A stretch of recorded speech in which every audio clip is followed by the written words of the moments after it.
essa questão da Ucrânia e da Rússia por um segundo.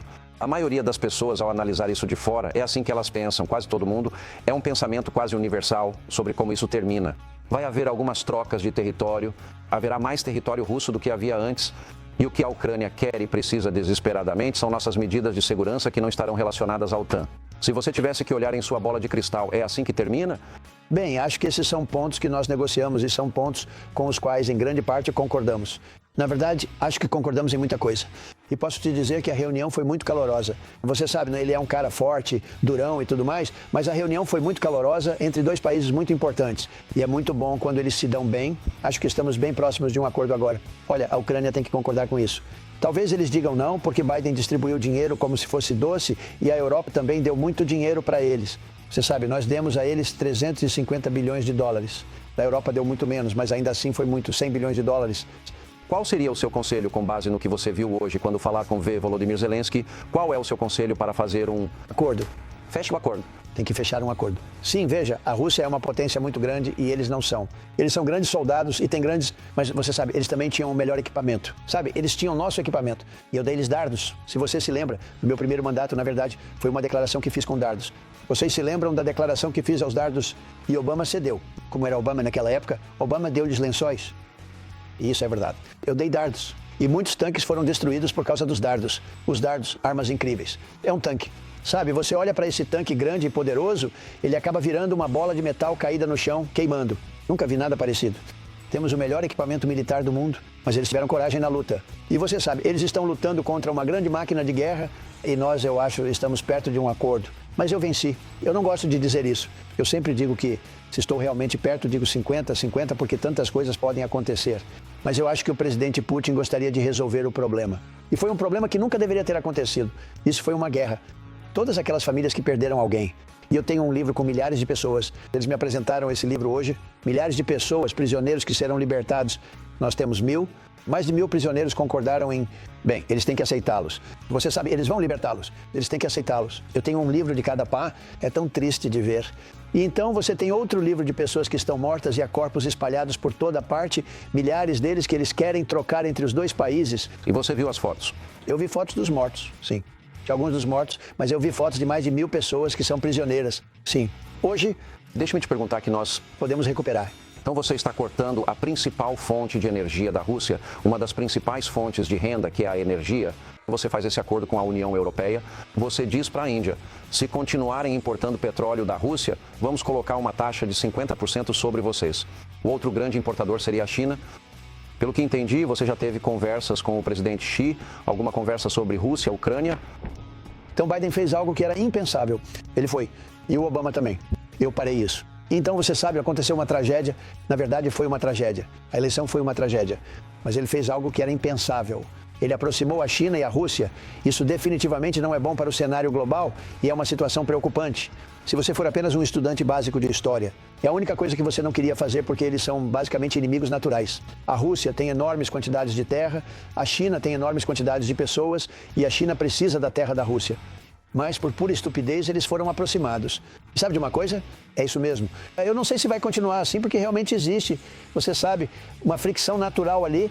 Mas eu acho que a reunião de hoje foi muito boa e acho que talvez teremos um bom resultado, mas eu simplesmente não gosto de falar sobre isso. É por isso que concordei em fazer sua entrevista e eu disse, sabe de uma coisa? Eu vou fazer, Sean. Mas isso foi tipo 2 dias atrás.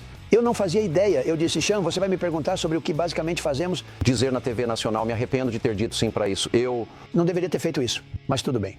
Aliás, preciso dizer ao público, esse cara é uma pessoa fantástica. Ele é um grande patriota. Você ama o país. Eu amo o nosso país. Você é uma pessoa muito inteligente, para quem já duvidou disso, o que eu acho que não são muitos, e simplesmente um homem excepcional. Eu adoro o fato de haver a possibilidade de paz em todos os lugares. Isso não é insignificante. Eu concordo com você. Eu não gosto de ver as mortes. Acho que não quero ver os livros que você viu hoje. Não quero. Não gostei de olhar. Fiquei triste ao assistir e ver. Quando você falou antes de vir aqui sobre as consequências para Vladimir Putin serem severas, achei isso interessante. Severo seria definido por mim. A Índia não compra o seu petróleo. A União Europeia não vai comprar. E porque, no fundo da minha cabeça, eu estava pensando, espere um minuto, Donald Trump acabou de adiar um possível aumento de tarifas sobre a China. Por que eu acho que provavelmente o presidente Trump estava pensando à frente, que talvez, se fosse necessário, isso faria parte das consequências? Bem, por causa do que aconteceu hoje, acho que não preciso pensar nisso agora. Talvez eu tenha que pensar nisso em 2 ou 3 semanas ou algo assim, mas não precisamos pensar nisso agora. Eu acho que a reunião correu muito bem. Tudo bem.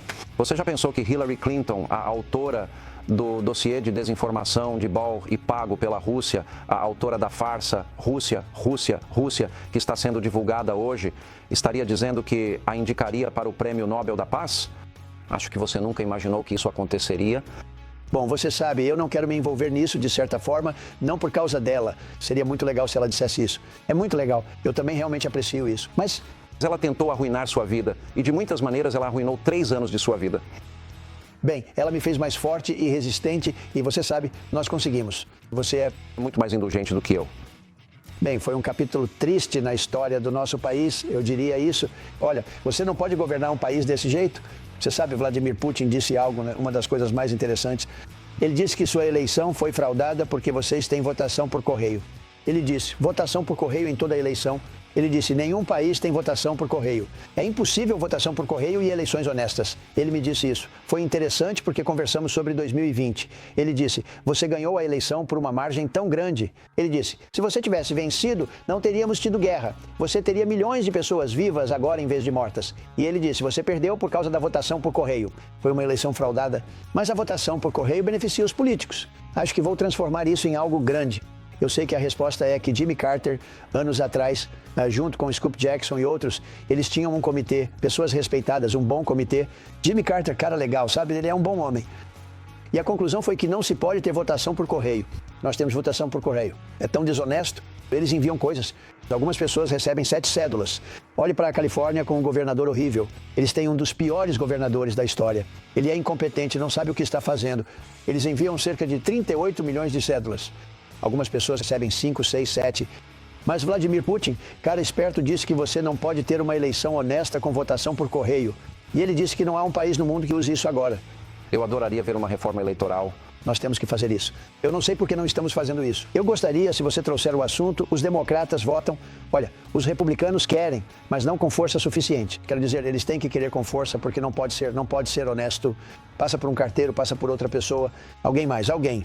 Sabe, quando você vai a uma cabine de votação muito bem administrada, você entra, tem que entregar um cartão numa foto disso ou daquilo. Se não tiver tudo perfeito, você será mandado de volta. Vá buscá-lo. É realmente muito difícil fazer algo fraudulento com um voto. Cédulas de papel. Votação por correspondência, eles te dão caixas de coisas. Você não tem ideia de onde eles vieram. Essa votação por correspondência, você não pode ter uma grande democracia republicana, não dá para ter. Bem, talvez seja por isso que vamos acabar com um prefeito comunista em Nova York. Eu não sei. Provavelmente ele está muito feliz com a votação por correspondência, mas você não pode ter uma grande democracia com votação por correspondência. Identificação do eleitor, verificação de assinatura, controle de custódia, listas de eleitores atualizadas, observadores partidários acompanhando a votação, contagem dos votos. Você usa cédulas de papel, escolhe um vencedor e todos vão para casa com confiança na integridade. Ou 10% do custo. Então, se você usa cédulas de papel, custa 10% o custo das máquinas. Deixe-me te perguntar uma coisa. O Trump-che, a doutrina Trump. Eu tenho uma definição para isso. Já disse isso muitas vezes na TV e no rádio. Posso lhe dar a minha versão ou você nos dará a sua? Eu ia... Rather have your version. Quer a minha versão? Vou lhe dar a minha. Já ouvi. Minha versão é... Eu ouvi isso. Eu amo isso. Vai em frente. Não há guerras eternas. No entanto, alguns estão interpretando isso para mim como isolacionista. Você nunca foi um isolacionista. No seu primeiro mandato, você acabou com o califado do ISIS em tempo recorde, certo? Você eliminou Soleimani naquela pista, derrotou Bagdade e seus associados, lançou a mãe de todas as bombas no Afeganistão. No seu segundo mandato, você fez algo que eu acho que ninguém achou que aconteceria. E isso é, alguém teve coragem. Falaram muito sobre isso por décadas, para acabar com o programa nuclear do Irã. Então você não é um isolacionista, mas também não quer guerras eternas. E toda ação militar que você tomou é consistente com essa filosofia. E eu derrotei o ISIS. Nós eliminamos, vencemos o ISIS. O general Cain da Califórnia, que está conosco, está fora. General Kim Rain Cain. É um bom nome. Qual é? Meu apelido, eu nem quero saber. Ele é um cara legal. Mas foi o general Kane quem fez isso por causa do ISIS. Disseram-me que levaria 5 anos. Ele fez isso em 4 semanas. Bem. Senhor presidente, vou deixá-lo ir, mas hoje é um dia importante e você vai voar de volta, presumo que para a capital do nosso país, e provavelmente será um momento para refletir sobre este dia, o próximo passo. Você disse que queria uma reunião o mais rápido possível, talvez com você, o presidente Zelensky e o presidente Putin. Sim. Não sei se confio em nós dois, um homem sozinho e um homem sozinho. Acho que seria melhor se você estivesse lá. Bem. Ambos me querem lá? Isso surgiu? Sim, aconteceu. Quero dizer que ambos me querem lá e eu estarei lá. Você tem que ver isso. E é um grande dia. De qualquer forma, acho que é um grande dia. Mas se conseguirmos resolver isso, será um grande dia porque vamos salvar muitas vidas. Você tem certeza de que isso pode acontecer em um período de tempo mais curto? Bastante curto, sim. Razoavelmente curto. Então, talvez no próximo mês? Achei que essa seria a mais fácil de todas e foi a mais difícil. Novamente, você diz 6 ou 7. É muito. Prazos são difíceis. Eu consegui. Eu salvei muitas vidas. Não, se você conseguir esses, serão 8. Na minha contagem, são 8. Se você incluir os acordos de Abraão como mais... Acordos de Abraão. A propósito, sabe, a impressão sobre você é que acho que muita gente, porque acho que existe uma caricatura falsa de você, de que Donald Trump seria o candidato, o principal candidato ao Prêmio Nobel da Paz. Pode ser, pode fazer a cabeça de alguns liberais explodir, mas você está se envolvendo. Você está gastando capital político e, em muitos casos, realmente não há muito benefício para os Estados Unidos, exceto que você continua fazendo o seu trabalho diário. Bem, é interessante porque alguém disse que se eu conseguir esse acordo, ganharei o Prêmio Nobel da Paz. Eu disse, bem, não estou envolvido nisso, mas e as outras 6 guerras ou o que quer que seja? Quero dizer, aqueles eram grandes, aquelas eram guerras. Por exemplo, você vai para a África, Congo contra Ruanda, 31 anos, 8 milhões de pessoas mortas, e eu resolvi. E quanto a isso? Aliás, como você resolve Índia e Paquistão? Lido com todos os países em comércio. Enquanto estou com eles ao telefone, seja tratando com eles ou com meus colaboradores, Scott, Howard e todos que fazem um trabalho excelente, Marco Rubio e JD têm sido fantásticos. Temos um grupo excelente de pessoas. Se há uma guerra, eles dizem há uma guerra. E se estamos fazendo comércio com um ou com ambos, eu digo, não vamos fechar negócio a menos que vocês façam as pazes. Você não faz ideia. Quero dizer, eu resolvi guerras que duraram 35 anos. Algumas delas, e você sabe, o Congo e Ruanda. Foram 31 anos, acho que 8 milhões de pessoas mortas com facões. Muita morte por facão. Eles entram, os facões balançando para todo lado. Que situação horrível.